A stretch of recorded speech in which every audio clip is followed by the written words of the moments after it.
एबे आंचलिक पाणीपाग विज्ञान केन्द्र पक्षर पाणीपाग को नहीं एक बड़ खबर सामना को आसी। सूचना अनुजाई 12 तारिख पर्यंत भेजिब ओडिशा। प्रबल झड़ वर्षा 6 जिला को अलर्ट। राज्य में सक्रिय रही मौसुमी। विभिन्न स्थान में पाग मेघुआ रहा सह स्वल्परू मध्यम धरणर वर्षा होउछि। आसंता 12 तारिख पर्यंत राज्यर विभिन्न स्थान में वर्षा संभावना अच्छी।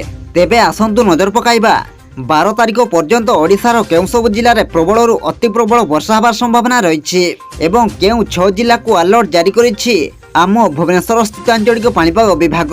से नहीं वीडियो रे संपूर्ण अपडेट जानिबा, किंतु ता पूर्वरु वीडियो को गोटे लाइक करंतु एवं वीडियोटी को आपण मानक सांगसाथी मानक बहु मात्रा रे शेयर करंतु। जदि आम चैनल रे आपण प्रथम थर वीडियो देखुछंती ताहले एबे ही चैनल को सब्सक्राइब करी पाखरे थिबा बेल आइकन को प्रेस करी ऑल नोटिफिकेशन को ऑन कर रखंतु, जहा द्वारा आगो को एमिति पाणीपाग संबंधी लेटेस्ट अपडेट आपण माने सर्वप्रथम आम चैनल माध्यम रे पाई परिबे। पाणीपाग विभाग पक्षरु प्रकाशित रिपोर्ट अनुसार राज्य में सक्रिय रही मौसुमी।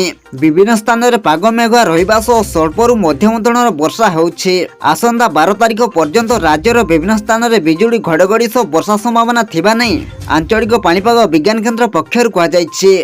3 दिन पर्यंत यथा सुंदरगढ़, मयूरभंज और केन्दुझर में बिजुली घड़घड़ी सह वर्षा होई पारे। आज 6 जिला को झड़ वर्षा नहीं सतर्क करा जायछि। सही जिलागुड़िक मध्य सुंदरगढ़, अनुगुल, केन्दुझर, मयूरभंज, बालेश्वर, भद्रक में वर्षा सह बिजुली घड़घड़ी होई पारे। उत्तर ओडिशा रे आसंता 4 दिन पर्यंत वर्षा घड़घड़ी लगी रहिबो।